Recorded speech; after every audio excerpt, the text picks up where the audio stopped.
This program was made possible by the W.K. Kellogg Foundation, the Ruth Mott Foundation, and the Blue Cross Blue Shield of Michigan Foundation.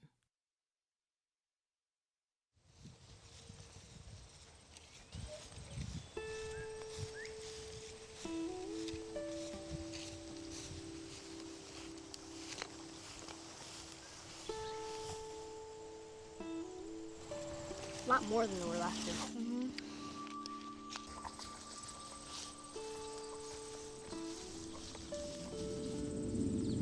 Look at that. Harry, look at this. Oh my gosh. Isn't that beautiful? Yeah. Gorgeous.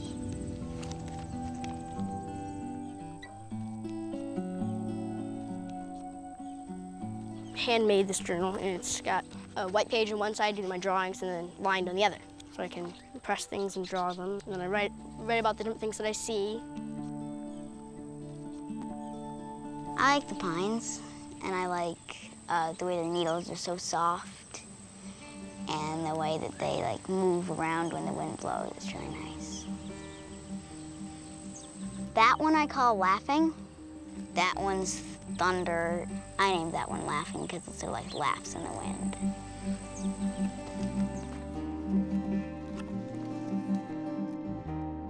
For many children, the first window to wonder is often nature. Play is the work of childhood. Play is the place where kids learn to master their environment. The state of play is disappearing in many places, and that's a problem because play is a really core, essential element of human life.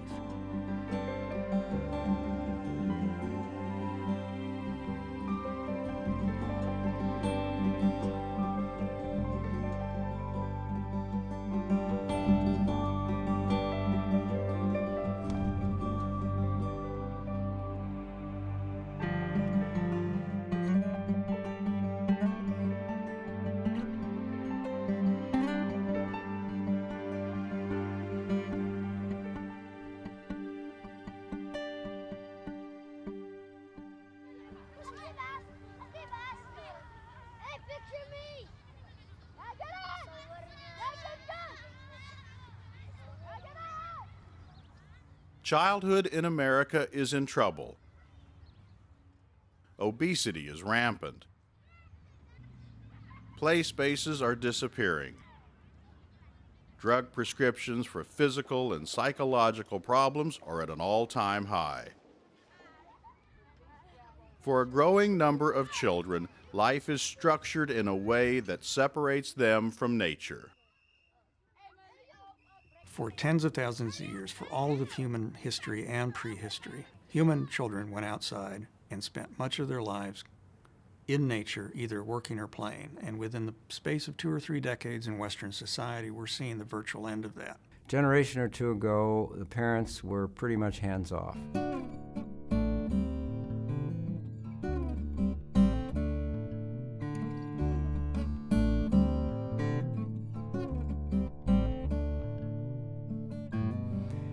Not the perception that it was dangerous to be out in the streets if you were in a city, and if you were in a rural setting, you generally didn't have an automobile to take you in to practice football or volleyball or some such thing. Kids were left largely on their own in the afternoon after school to sort of make up whatever kind of play they wanted to. In the 60 years since World War II, childhood has moved from the outdoors in contact with nature to the indoors. Instead of fields of dreams, childhood is now lived by text message, the internet, and television. The desperate yearning children once felt to finish their homework and piano lessons so they could go outside and play has slowly been lost. Today, nature is an abstraction, a tool. It's where obesity camp takes place, or the regimented programming of the suburban soccer meet. But how did we get to this point? Has childhood really gone off track? In the 1800s, most people lived on farms. But in the last half of the 20th century, a profound social shift took place. Americans sold the increasingly unprofitable family farm, and race and desegregation in cities sent millions of white families to the perceived safety of the suburbs. We called that the pursuit of the American dream, but so many families followed, the quality of suburban life and the dream began to suffer. The farm next door became another housing development. Woods disappeared. Children no longer had access to natural areas. Whatever open outdoor space that was left was often cut off by new 6-lane highways and choking traffic. An important part of growing up was slowly being lost. What's happening now is we have parents who think that good parenting is creating certain discrete opportunities for their children, and they're pushing them in that direction. And as a result, things like play become secondary. Not as important as an organized activity. Not as important as something that'll get you into college. Big mistake. I think there's a great cost to children's inability to have a kind of private life in nature and to explore and adventure on their own or with their peers and to enjoy that with freedom. My feeling is that play is so deeply rooted in all of us as humans, in our species, that we have to pay due attention to it, and we have to allow those experiences to come out in children's play.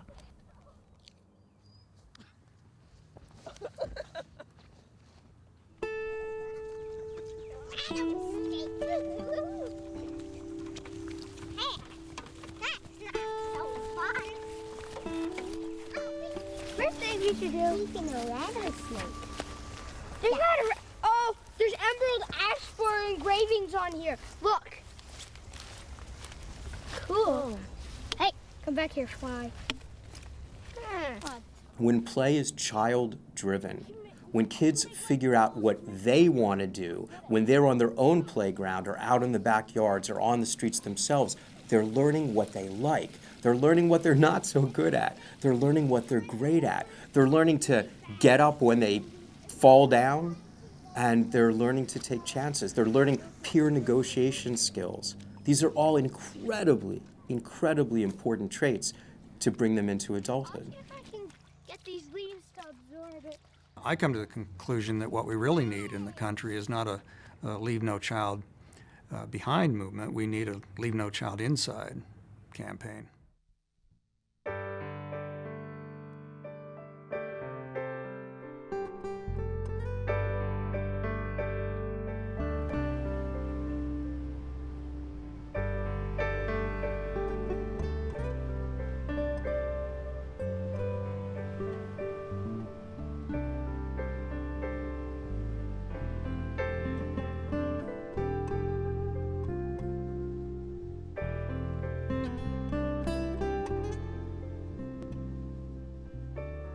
If there is a place reminiscent of how growing up in America used to be, it may be Beaver Island. It sits in isolation, 30 miles out into Lake Michigan, and is reached from the mainland only by ferry or small plane. The island has 600 residents, 1 school, 85 students, kindergarten through 12th grade. There are no McDonald's, Burger Kings, Targets, or Walmarts.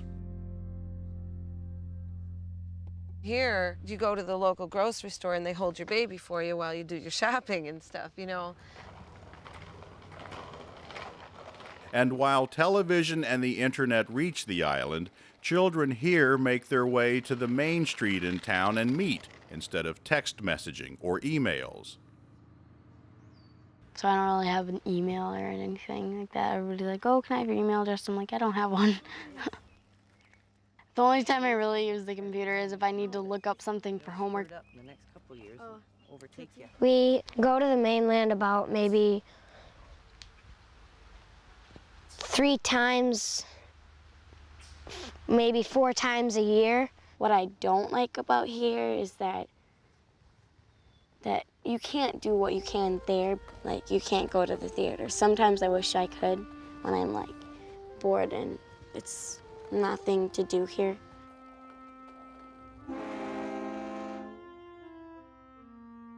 According to the 2000 census, the main industry here is construction and tourism.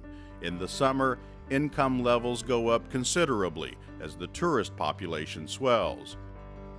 While some of the population is Native American, the majority of the year-round Beaver Island residents are of Irish ancestry. And almost everyone here either knows or is related to everyone else.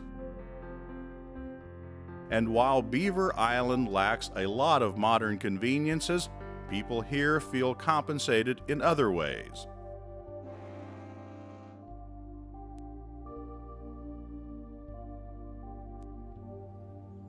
Well, you wake up in the morning and you look outside and you can open a door and stand on your deck.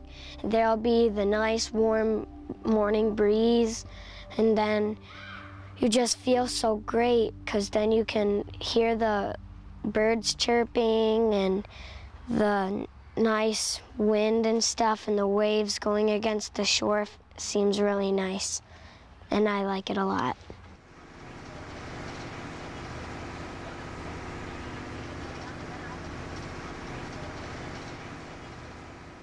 It's not uncommon for children to start working before the age of 10. 11-year-old Desire Duhamel helps her father, Skip, and his partner, James Kenwa Bakizzi, on their fishing boat. I think didn't we mark them all summer long here last year? Never did set one here. We'll try it this year. Skip and James are Native American and fish under Native treaty rights. James' family has been on Beaver Island since before the first Europeans set foot here in the 1700s.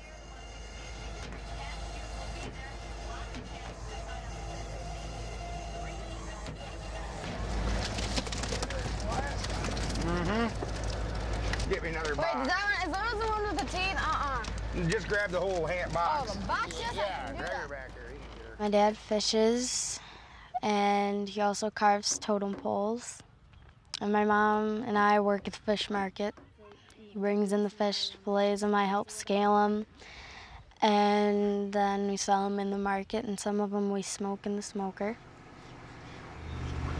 You like the compass page better than the chart page? Yeah. Okay, well, you got it handled then. I'll go back and clean some more fish. Started like when I was like 2 years ago. Started learning how to drive the boat with the GPS and stuff. You know, they scale and play. I drive. Just makes you feel kind of like you're away from the whole world, you know, just like you're kind of free. And you can just do whatever. They'd have a big box of fish guts, and I just would start flinging them off and stuff. And like, I don't know, it's just weird. I always like the feel of the sliminess. I don't know, it just was weird. And all my friends would get totally grossed out by it when I told them. They're like, oh my gosh, that's so disgusting. I'm like, it's not that bad. So you always bend your elbow and you always leave your hands open. And that way the bow can move how it's supposed to. Did I hit it? I don't know. On Beaver Island, I hate to say it, but you don't have to follow all the rules all the time, regardless if it's hunting or anything else. But I think it's really important that you do, and we make sure that we teach the children that, you know, what's in season, what's not in season, what's the limit, how you can do it, when you can do it. It's all about good sportsmanship, which I think is important in life in general. Dylan's 11, he'll be 12 in a few months, and he'll be able to go bow hunting. You know, it's beaches right across the road, and we have ponds and creeks. I go hunting a lot out back there. We catch frogs a lot. And I climb a lot of trees and stuff to look over the whole property and everything. It's kind of cool. You guys, shh, there's a frog. Where? I'll get it with the stick. We catch the frogs, and then we'll have to slit their throat so they can't breathe, and then they'll die. And then his mom, she doesn't like to decapitate him anymore, because when she did that once, the frog jumped all over the house with its head off. So we have to kill him for her, then she'll skin him and clean him, and then cook him. I got him. I got him. No frog can get away from me. You know, nature is morally messy, and the only way to really learn that is to get your hands dirty and your feet wet. That when you catch a fish, you're dealing with life and death. I think if you ask kids where food comes from, you may well get a few images that suggest that food comes plastic wrapped, that meat comes plastic wrapped, that it doesn't come from a real animal. More and more kids are not understanding kind of the sacredness of life because of that distancing. It's tough to understand the depth and meaning of life if it's covered in plastic.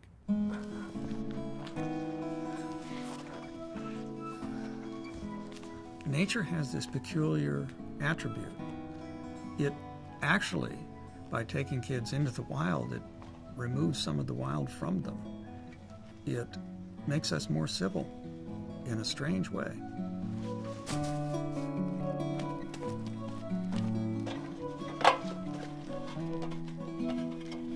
If Bridget is kind of being mean to me, or my mom's yelling a lot, I'll go over to the beach and just sit on the swings or get my swimsuit on and go swim in the water. I'd come up here and just climb the trees and sit in them.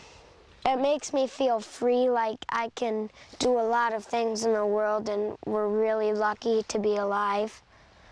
And I just think that's really nice. I always liked watching the sunset and sunrise, you know, it's like pretty. It's like when the sun sets, it's more like it's like a beginning for the next day.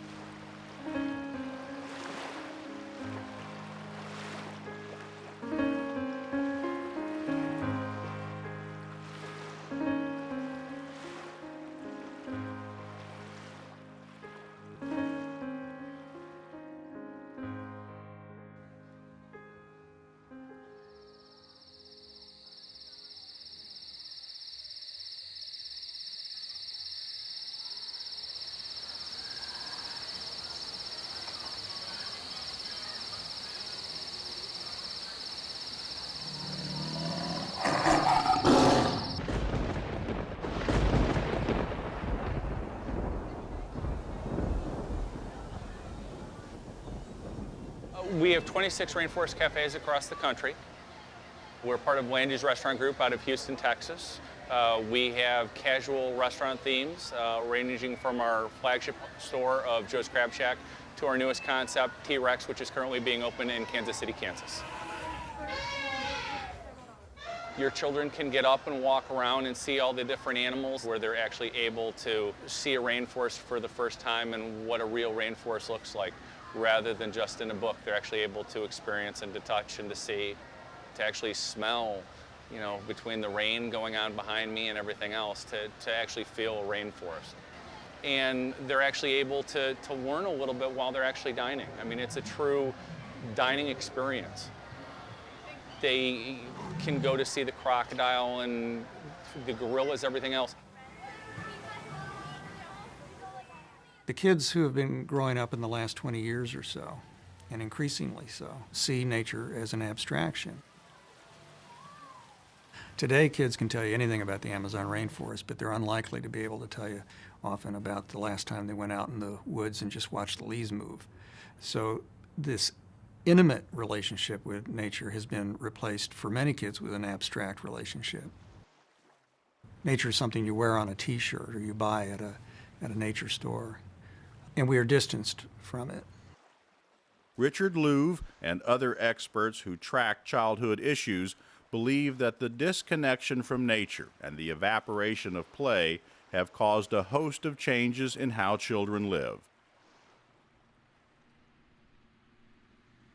I'm most concerned about the suburban kids. They're the ones that are loaded into a minivan to go play on a field somewhere quite far away from their homes. They're the ones that have the cement playgrounds now.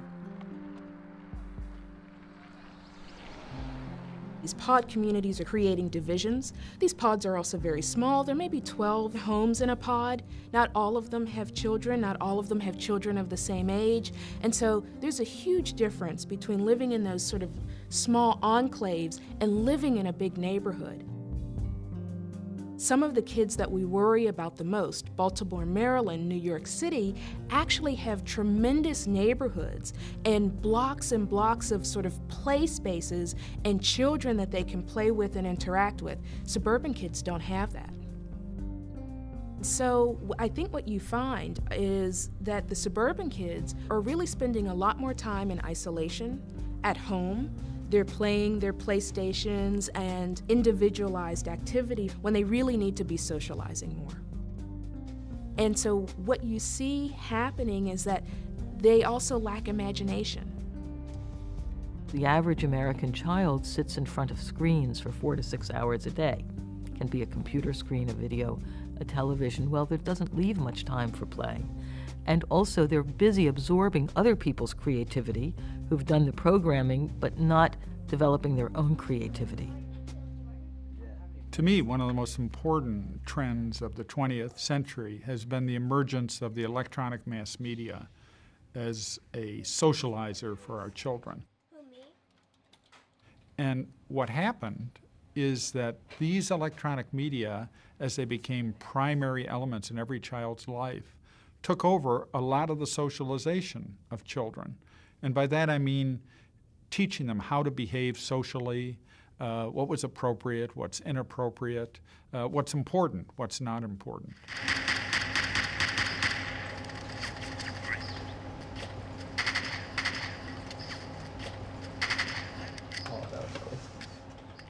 The amount of violence on TV far exceeds what goes on in reality. And we know from 50 years of studies, that the more kids watch violence, the greater risk they're at for behaving more aggressively. I'll try. Don't shoot me. If you let me control what a child was seeing, I could turn children, using the mass media alone, into very strong environmentalists who would love to spend time in nature and would be concerned about global warming and so on. The mass media is a very powerful teacher. Most of the time, the mass media are not doing that. But I don't think we should forget the positive. At the same time, kids who are exposed more to the electronic media tend to develop better vocabularies. They tend to know more about the world. Their knowledge increases.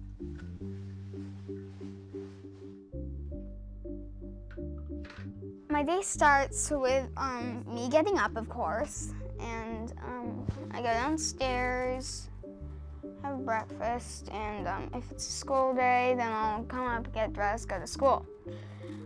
If it's not a school day, then I'll probably just go right to the computer and not get dressed until 3 o'clock in the afternoon. So I'll be in my pajamas all day.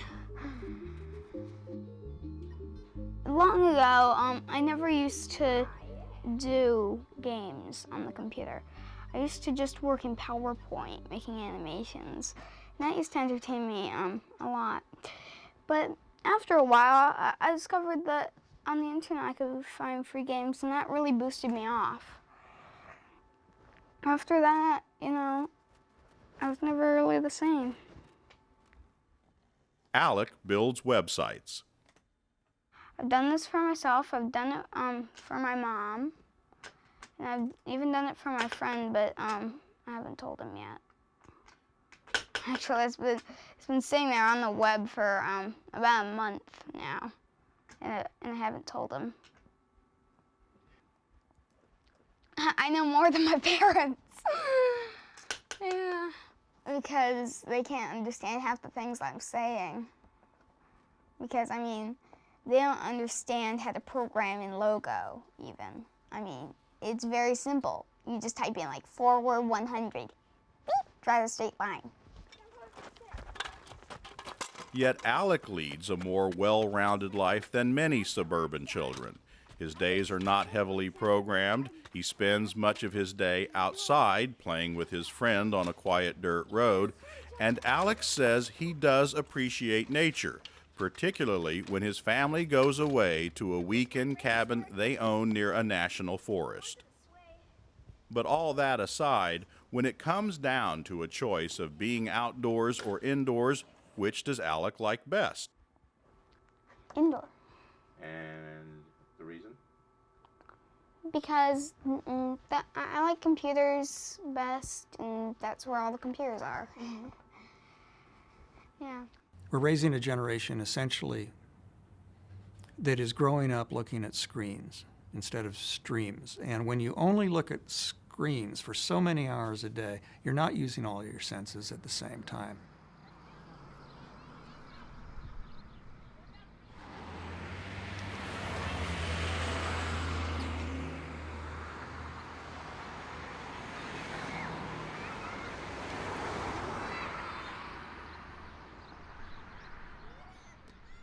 When it comes to the worst places for children to grow up, cities certainly have come in for their share of criticism.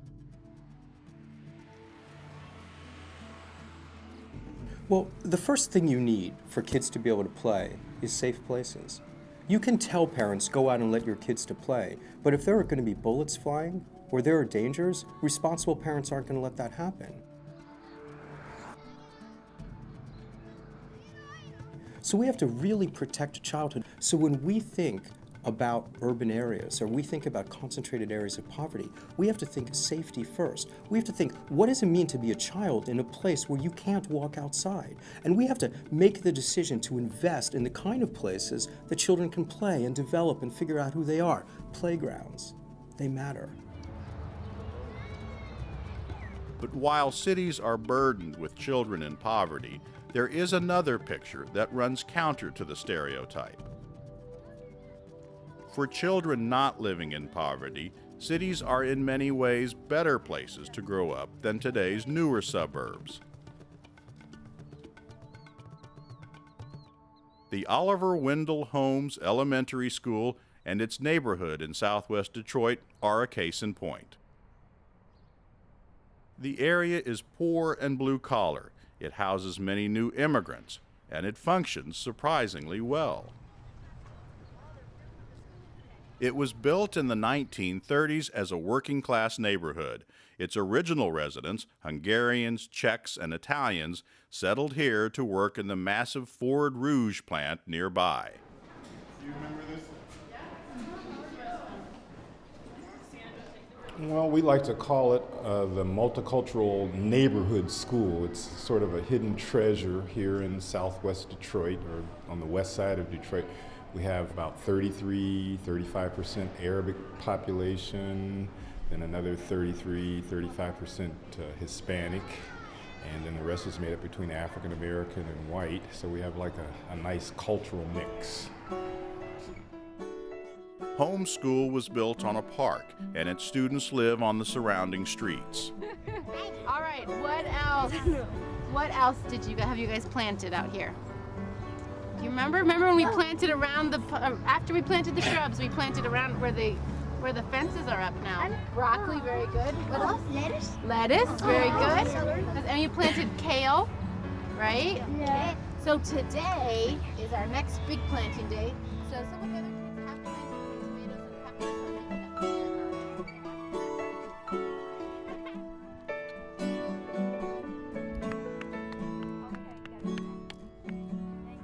We had came outside, started planting flowers, fruit, and the sunflowers. Well, I like the trees because they help us out with the air. I like the flowers because they make the outside look beautiful. It's not just grass everywhere. And I like animals. Like other struggling areas, it has its share of gangs, drugs, and crime. But children still walk to corner stores and play in the park and on the sidewalks. Can I get some gum? I turn left, keep going straight, and and then it takes like 5 minutes just to get to the store. Like mostly every day, my friends are outside and I start asking them, do you want to play something like that? Probably 85% of the kids walk to school because we are a walking school. We have a special ed population, but that's only about 30 of the 400 and some kids that I have there bussed in, but most of them in general walk. Parents, sometimes drive them, but in general they walk. And despite diverse backgrounds and languages, families tend to keep an eye out for each other's children. Across 70 years, this neighborhood has retained its sense of community. Oh yes, a strong sense of community. You can find that any evening if you come out, especially in the park, in the spring and in the summer. All the groups are together, having activities. I find that amazing myself because I come over and help with the garden club on Thursday evenings in the summertime, and everyone's here. It's a nice mix. We play here and we play inside that field over there. But we play mostly in Romazowski Park. They built it to make a nice place because everywhere was graffiti. And so we changed it a little bit. We still have graffiti, but not a lot of graffiti. So we made a new park to make it good for the children, a good environment. Sometimes in a lower income area, if it's not super dangerous, you will see children out playing more than you will in middle income and upper income. And I'm not sure of all the social factors involved. One of them may just be that the children aren't being shuttled around so much to organized activities, and that maybe the parents still have a sense of the importance of play.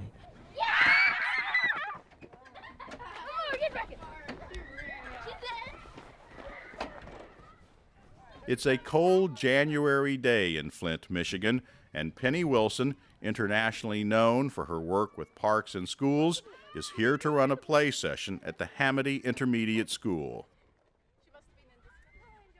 Hamady is one of those schools where play has become restricted. A child's imagination is not called on too much. We just changed recess time to 15 minutes, and we have lunch after recess.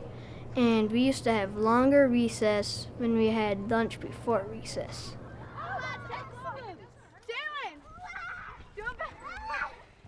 The learning to play with the physicality of your body. We have a sort of playing that we call deep play, which is where a child learns to take risks and contemplate their own mortality, and that sounds fairly heavy. But if you just remember the idea of jumping onto a swing and trusting yourself that you could make the grab for the rope and do that swoop out, you get the fear on the back of your neck and you can feel your heart going because you know that you could die if you get this wrong. That's a very important thing to experience as a child. Today, Wilson will see how easily play can be rekindled in these children. Wilson will ask them to create their own fantasy world by working with only boxes, tape, rope, and old sheets.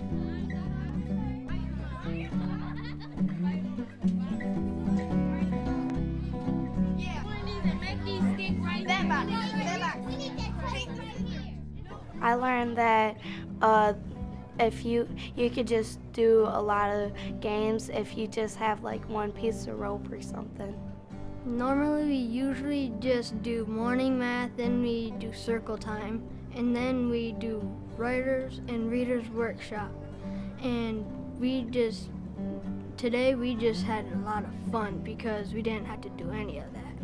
Usually we gotta follow some kind of rules, and today we got to use our imaginations and we got to play around with our friends. Desmond. That's very good. Our mailbox, and this is where all our packages or other stuff we don't use. Okay, so this is your mailbox. I like to build forts, and it was fun because you got to use boxes and tape, and we can't usually do that at school. Oh, yeah, we have to try to get some. I brought some tape so I can do the window. Oh, good idea. First, I had a house, and then I connected it together with another house to make it bigger. Then we added a mailbox, then a little fake TV in my room, then a pillow, and then we used the rest of the extra sheets for blankets. For Wilson, the day at Hamady School has been a success. And it's very unusual that a group of children, I think, would be that free to let go within the agenda that's held by their school classroom. So there was something very special about that group.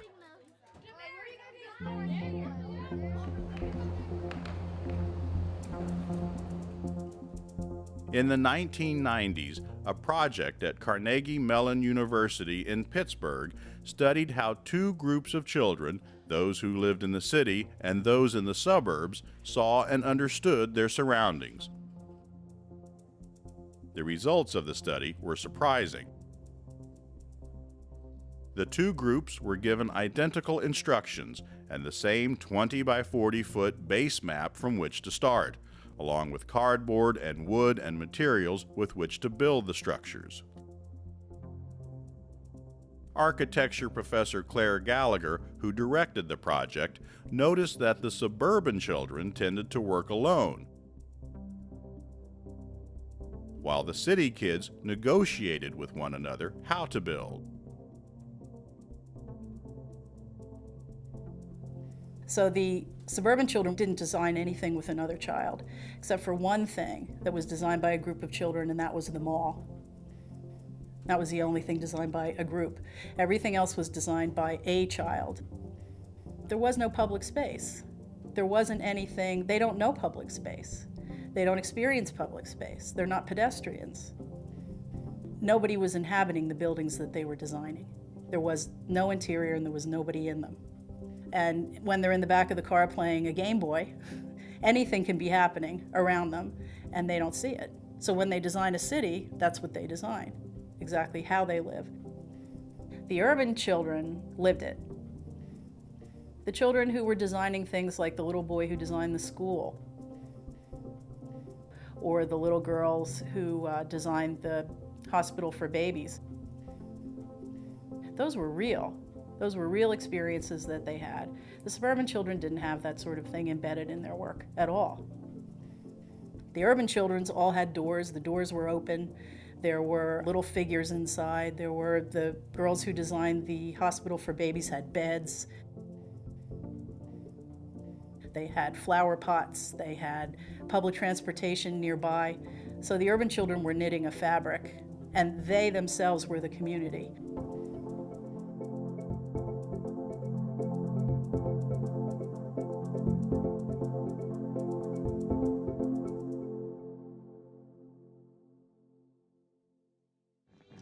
Oh, yeah. Hey, don't hit me. Hey, you hit me. I didn't mean to. Huh?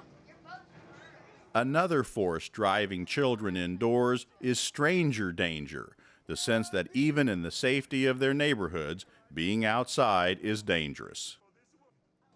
The average parent, who may live in a quite safe set of circumstances, are terrified that if they allow their child out on the streets alone or to walk to school or to engage in some kind of spontaneous, free, open play that they aren't supervising, that child will be in intense danger.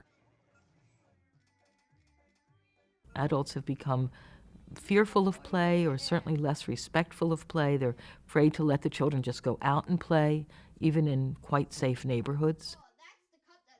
Although public perception is that America is an increasingly dangerous place, it's actually not true.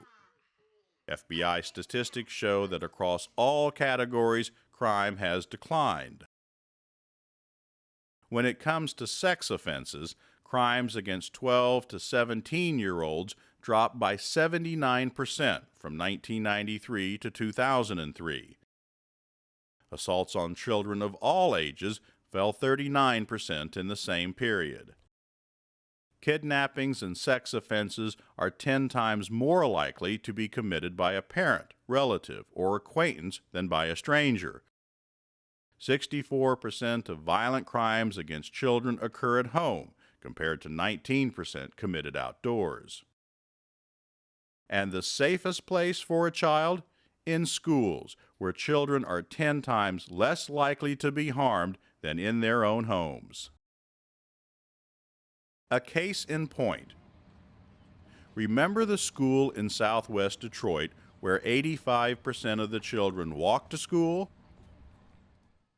In Ann Arbor, home of the University of Michigan and one of the most affluent and safest towns in the Midwest, the school district applied to a community foundation for a $200,000 grant.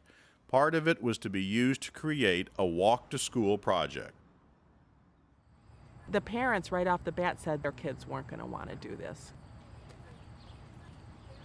The parents weren't excited right from the very get-go. The one that surprised me the most was one mother said that she was afraid her daughter would be bored if she walked to school. And that's when I started thinking, oh, this is going to be an uphill battle. We tried to address all those safety issues, whether they were raised or whether we just anticipated they might be. Oh, it's so pitiful. We ended up having, well, at Mitchell Elementary, one child every day walking to school with our staff person, and sometimes his mom came along. And here at Boss School, there was a group, like a handful, maybe 4 or 5 kids. This component of the project was extremely disappointing. I just pictured huge groups of kids walking to school and being turned on about the nature that they were observing and enjoying, and that was a huge disappointment. And why is this happening? Why are we allowing fear to so reorganize our lives to the point where we're raising a generation under virtual protective house arrest? Why is this happening if the numbers are actually getting better? I think it's my profession. I think it's journalism. A crime that began with kidnapping at this home. They were found shot execution style. 4 armed gunmen broke in and raped a 17-year-old girl. Police are looking for a man who is armed, dangerous. The girl's body was found yesterday, 4 days after her apparent kidnapping was caught. I like to think it's the electronic journalists, not us print guys, but it's us too. And we're being conditioned unintentionally, I think, to live in a state of fear. And this is changing our lives. And we really need to look at our own profession in that regard. Is this good journalism? Maybe the space shuttle is launching. In its groundbreaking report, the American Academy of Pediatrics called for a fresh examination of the importance of play and nature in children's lives. Dr. Kenneth Ginsburg at Children's Hospital of Philadelphia was its lead author. What's happening is that we're seeing that child play is being attacked from many different angles. Children's lives are increasingly lived in time slots. They move from organized sports to music and dance to charity and civic work. Wealthier families with 2 highly skilled professional parents who work long hours are now treating their home life with the same efficiency and regimentation they use at work. The ultimate goal of all this activity is to get the children into the best colleges and universities. There's a professionalization of parenthood. Kids are victim of this changing perception of what good parenting is. You know, good parenting has suddenly become about signing your kid up for many, many different activities, about making sure that they get into the best college, and you're thinking about that when the kid is 10? and kids are beginning to have pressure to excel in multiple areas, to participate in many different activities. When this happens, childhood changes. It becomes parent-driven and adult-driven rather than child-driven. I do dance once a week, and it's only during the school year.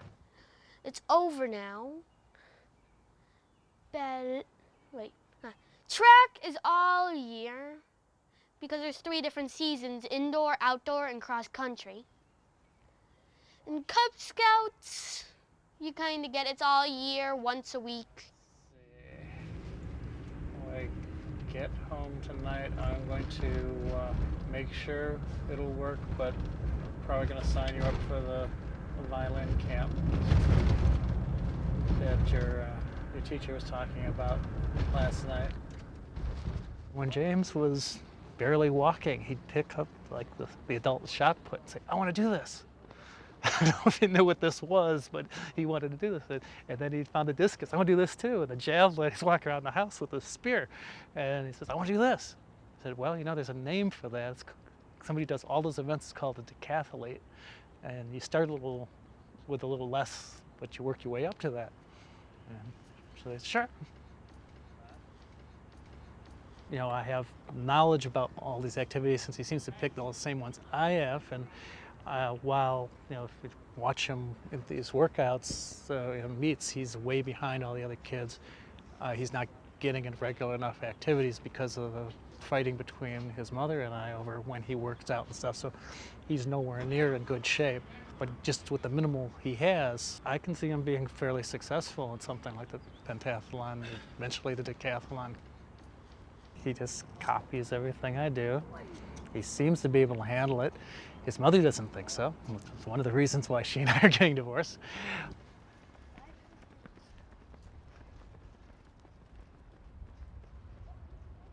I'm very concerned with, I'd say, the lack of innovativeness and imaginativeness in high-performing leadership kids who are now getting high SATs and have a resume that looks like a Wall Street senior vice president by the time they get into college, because those kids seem to me to have been programmed to please adults and to have systematically suppressed most any of their deeply innate talents that I think are revealed often through spontaneous play.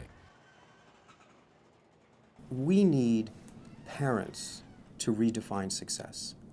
If success in this generation is being defined as getting a fat envelope from a particular college, then we're going to produce kids who are scared to fail. We're going to produce kids who are highly regimented in many different activities, who are doing precisely what adults tell them to do. Why? To please adults. If that happens, we are going to lose the major thing that is going to lead our next generation, which is creativity and innovation. I feel that a democracy requires that people think on their own. And if we can't think on our own, they have our own ideas when we're children, I don't see at what point we develop the capacity for forming our own ideas. We become very good at following instructions. My concern is if children stop playing, if we stop having ideas of our own, and then, if heavens forbid, something happens and our country or another country slips into totalitarianism, where are the citizens who know how to think, to have their own ideas, their own creative experiences, who will really fight off the totalitarianism? That's what I'm concerned about.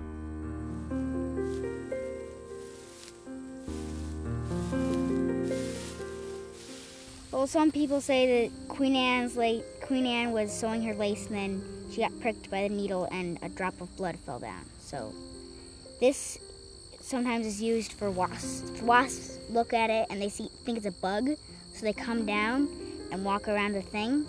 Even though it's not a bug, they spread the pollen, so the Queen Anne's lace gets some pollen spread to another one.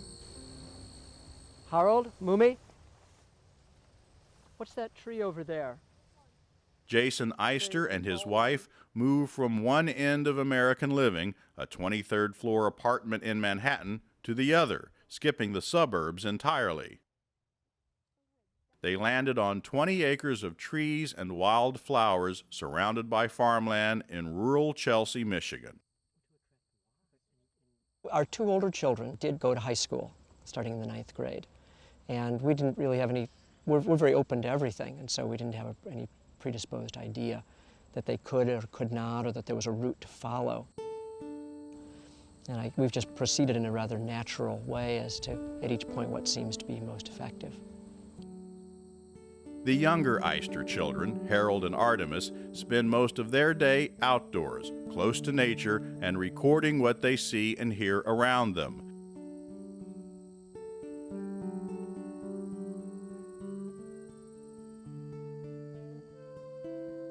15-year-old Ted Eyster is the most recent child to move from homeschooling to high school. It's different because I've had a different upbringing than everybody else, but I'm different enough and I'm confident enough with my different that I'm accepted as being different, but I'm still accepted, which is nice. I found it really surprising when I first went to school.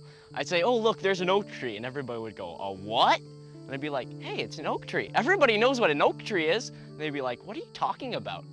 And I found that really surprising because the people that I had been around all knew what an oak tree was. And I do think there is that disconnection to the earth. Ted still has his special place at home, next to the pond, where he has gone for years to sit quietly, absorb nature, and meditate. I just really like the tree. One of those things where you just see a tree and you immediately fall in love with that tree. And that's one of those trees for me. It relaxes me. I find that if I'm paying attention to nature and listening for birds, I get really relaxed. And you stop thinking about all the mental things or what's happened in your day or what you're going to do that day and just live in the moment. And it's really powerful sense of calm. We live in a very much a virtual world, many of us do. So that our computer screen, when we're not using something, it will show a mountain view or something else. But of course, we're not out in the mountains, we're in our offices. And yet, there's this strong desire to be with nature. And I see that living a natural life, meaning allowing the children to be outside and to see in a very clear way what's going on every day, gives them a sense of this natural rhythm. You see when the Queen Anne's lace is coming up, when this flower is dying off, when this bird flies back from the south. And it gives one reassurance, because you know, just as you know the sun will rise, so you also know that all these other occurrences will take place. And you see that each animal and each bird, each plant has its own place in this world. And it makes you feel more comfortable also, I think, in the idea that there's a place for us, rather than constantly feeling the need to create ourselves. I'm not a Luddite. I love my Macintosh. Computers are wonderful, but we have to find a sense of balance, because only in nature, maybe other than a New York subway, do all of our senses work at the same time. That's extraordinarily important for learning, for curiosity, for just being alive. And that's what nature does for kids. I love Albert Einstein for many reasons, and he had great statements, and one of them was, you cannot solve problems with the same thinking that created those problems. I think it's also important for health professionals to be saying to parents, just let the children play. Go out and sit and watch. They'll be fine. Just trust to it. Children come to teach us what we need to learn to survive as human beings. And that process is often very painful, because as adults we don't like to be that unsettled, and to have to learn from people we're also trying to guide and discipline and protect and do all these other things with. Sometimes generations reverse their patterns, and that's what I'm hoping will happen here. By talking about play, by sharing play, by activating play, these young people will begin to see what they missed, and they'll make sure that their children have it, because they'll see how vital it is. My own experience is it's not hard to bring children back to play, but with some children you really need to intervene and work to bring them back, because they've lost it for one reason or another, and they don't seem able to find it again on their own. I think A lot of people are rich of the environment and that you're alive, but they just don't realize it, that you're so rich that you can be alive, that you can like live and have food and a nice warm bed and a house. I think a lot of people don't realize that they're rich because they have all those nice things.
This program was made possible by the W.K. Kellogg Foundation, the Ruth Mott Foundation, and the Blue Cross Blue Shield of Michigan Foundation. To order a DVD copy of this program, call 1-800-343-4499 or order online at www.michigantelevision.org/childrenplay.